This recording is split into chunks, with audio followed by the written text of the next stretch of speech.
ఇవన్నీ కూడా ఇవాళ కోర్టు ముందు ఇన్నాళ్ళు మీ ముందు చెప్తూ వచ్చాను. రాజమండ్రి ప్రెస్లో మీకు కూడా చేశాడు ఏంటి ఇష్యూ ఏంటని. ఎందుకంటే ఏముంది, మార్గదర్శి లేకపోతే పోలారం లేకపోతే ఏపీ రీఆర్గనైజేషను, ఇదే కదా గొడవని. కానీ దీన్ని మీరందరూ మీ వల్లే ఇది ఒక కొలిక్కి వచ్చింది. ఎందుకంటే దీనికి ఆ ఇంపార్టెన్స్ ఇస్తూ వచ్చారు. ఎప్పుడు కూడా పెరటి చెట్టుని ఇంతగా వాడినటువంటి ఊరు ఇంకోటి ఉండదు. రాజమండ్రిలో నేను పెరటి చెట్టుని ఏందో అరుణ్ కుమార్ ప్రెస్ మీటే కదా ఏముంది వాటితో అనుకోకుండా మీరు వచ్చి ఇప్పుడు కూడా దాని మీద అంత ఇంట్రెస్ట్ చూపిస్తున్నందుకు చాలా థ్యాంక్స్. దీన్ని ఒక లాజికల్ ఎండ్కి ఈ రన్నింగ్ లోపల దీన్ని ఒక లాజికల్ ఎండ్కి తీసుకొస్తాం, ఖచ్చితంగా జరిగి తీరుతున్నది. ఇంకొక విషయం, ఇంకొక వెరీ వెరీ ఇంపార్టెంట్, మళ్ళీ లేచిపోకండి.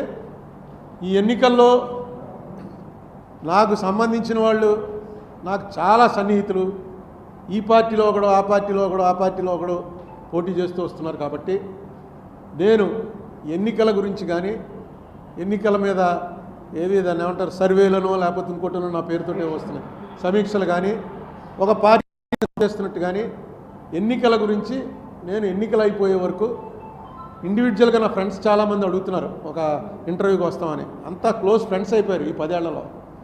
ఎవ్వరికి కూడా నేను రాజకీయం మాత్రం పోలింగ్ అయిపోయే వరకు ఎవరితో కూడా మాట్లాడను. దయచేసి ఎవరైనా ఇంతకుముందు నేను ఫోన్ చేస్తే మీకు నెక్స్ట్ వీక్ ఇస్తానండి 10 రోజుల్లో మాట్లాడతాను అని చెప్పుంటే వాళ్ళకు కూడా మీ ద్వారా చెప్తున్నాను.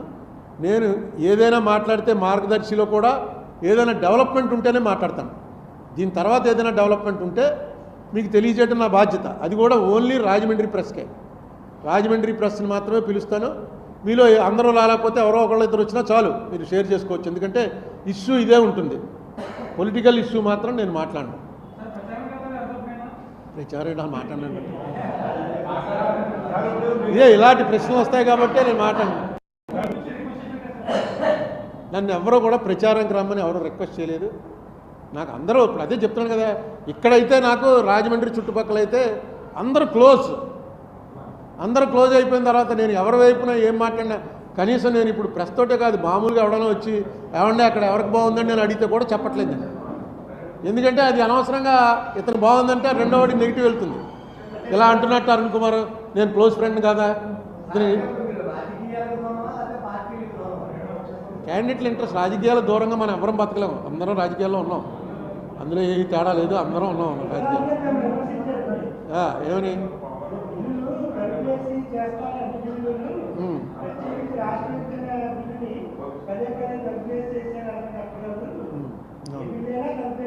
అది కోర్టు కేసు ఉంది, అది అందుకని చెప్పి యాక్చువల్గా బిల్లులు ఎలా పాస్ అవుతాయి అన్న దాని మీద నేను చాలాసార్లు మీరు చెప్పవలసింది. ఓటింగ్ ఉంటే డివిజన్ అంటే తలుపులు వేయాలి. హైకోర్టుకే చేస్తాను, నాకు నమ్మకం ఉంది ఖచ్చితంగా ఇస్తారని. ఈ కేసుకు కూడా వాల్యూ ఉంది, ఈ కేసు డిజర్వ్స్ ఇట్, దానికి అర్హత ఉన్న కేసు ఇది. ఎవరు న్యాయ వ్యవస్థ చేస్తుంది. ఈ జడ్జిమెంటే ఒక రకంగా న్యాయ వ్యవస్థలో పెద్దవాడికి చిన్నవాడికి తేడా ఉండదు. ఓర్పు ఉంటే చాలు. సహనంగా ఇన్ని వాయిదాలు నాళ్ళు తిరిగాను కాబట్టి నేను ఒక సామాన్యుడైనా నాకు ఆర్డర్ వచ్చింది. అంత పెద్ద పెద్ద ప్లేడర్లను వాళ్ళు పెట్టుకున్నా. ఇదే మనకు న్యాయ వ్యవస్థ. ఒకటేంటంటే తిరగలేరు ఎంతకాలం, ఇంకోటైతే వదిలేసినాం. మనకైతే పని పాటు లేదు కాబట్టి ఇదే పని మీద తిరుగుతూ వచ్చాం. ఏమండి అదే చెప్తున్నాను, justice may be delayed but not denied. కానీ దానికి ఇంకో కౌంటర్ ఏంటంటే justice delayed is equal to justice denied. నాది మాత్రం అది కాదు, justice may be delayed but it not be denied.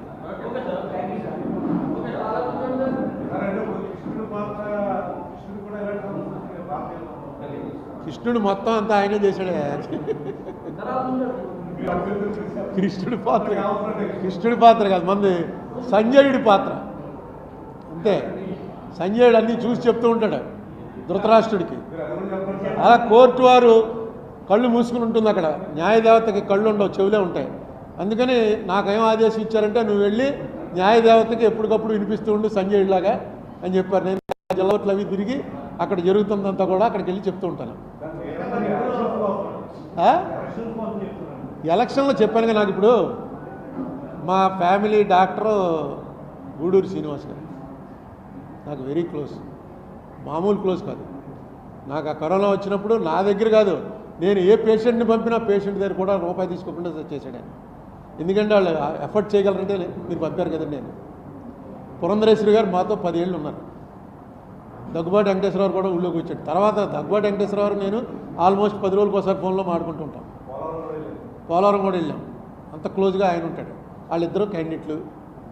అంటే నేను బీజేపీకి ఎప్పుడు వ్యతిరేకం అనుకోండి, అది వేరే విషయం.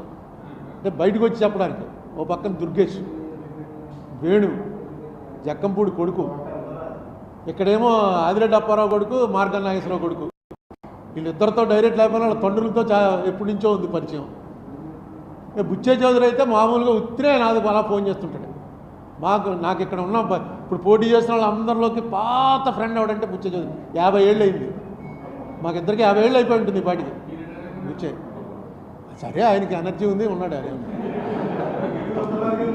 తప్పది. గిడుగు రుద్రరాజు ఇంకా కాంగ్రెస్ పార్టీ వాళ్ళ పేర్లు నేను చెప్పక్కలా, ఎందుకంటే కాంగ్రెస్లోనే ఉండొచ్చాను నేను. ఇప్పటికి కూడా నా మైండ్ కాంగ్రెస్ మైండ్. అంటే సెక్యులరిజమే ఈ దేశంలో ఉండవలసింది. ఆ సెక్యులరిజం ఉండడానికి కాంగ్రెస్కి 100 సీట్లు పెరిగితే రేపు పార్లమెంట్లో దేశం బతుకుతుంది. బీజేపీ పవర్లోకి వచ్చినా పర్లేదు, కానీ కాంగ్రెస్కి 100 సీట్లు పెరగాలి. 100 దాటితే దేశం కంట్రోల్ అవుతుంది. లేకపోతే మిగతా ప్రాంతీయ పార్టీలన్నీ మన పార్టీలాగే వాళ్ళు బ్లాక్మెయిల్ చేస్తే వాళ్ళు బ్లాక్మెయిల్లో పోవాలి. ఏ బిల్లు పెడితే ఆ బిల్లుకి ఒప్పుకోవాలి. ఏమండి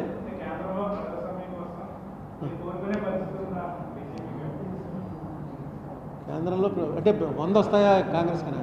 ఏమో ఆంధ్రాలో ఏమో వస్తాయని అనుకున్నాను, తెలంగాణలో వస్తాయి, కర్ణాటకలో వస్తాయి, ఉన్నాయి, అవకాశం ఉంది.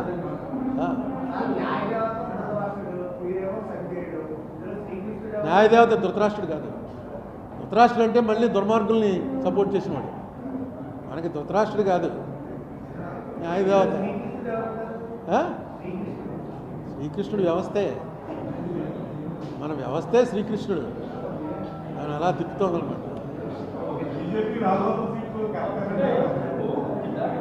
మనకు తెలియదు. జై శ్రీరామ్.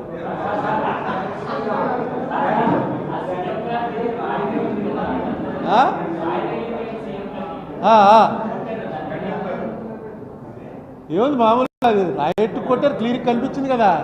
ఎవరో కొట్టించారో, వాళ్ళు ఇచ్చారు, వీళ్ళు ఇచ్చారు అని చెప్తున్నారు. మరి అది కొట్టడం చాలా దారుణం. కొంచెం తేడా తగిలింటే కన్నులో పోను, లేకపోతే ఇక్కడ తగిలితే సివియర్గా ఉన్నాను. చాలా గట్టి తేలింది.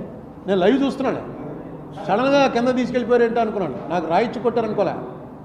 లైవ్ చూస్తుంటే టక్కుని కిందకి దింపేశారు.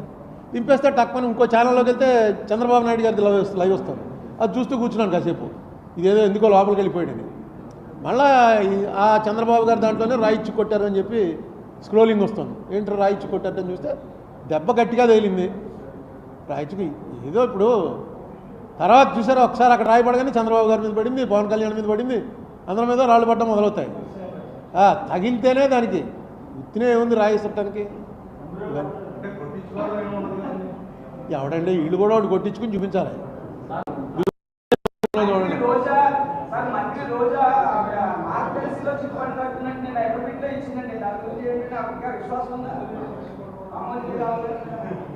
కొడుతుంది ఆవిడ.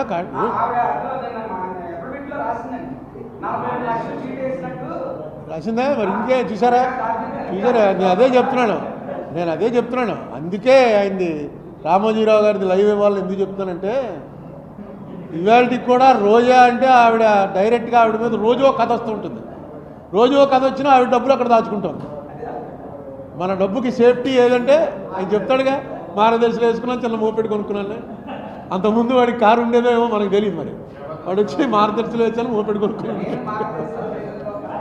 నేను మార్గదర్శి వాళ్ళు ముందు నుంచి చెప్తున్నాను, డబ్బులు దోచేశారు, పట్టు పారిపోయారు, ఇలాంటివి ఏం చెప్పలేదు. మార్గదర్శి వాళ్ళ మీద నా ఆరోపణ ఏంటంటే చట్టాన్ని పాటించట్లేదు.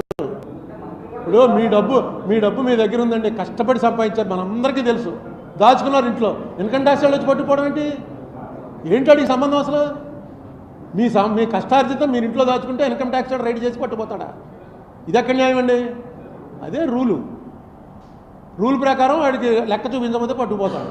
ఈయన లెక్కలు చూపించడు కాబట్టి చూపించమని అడుగుతున్నాం, అంతే.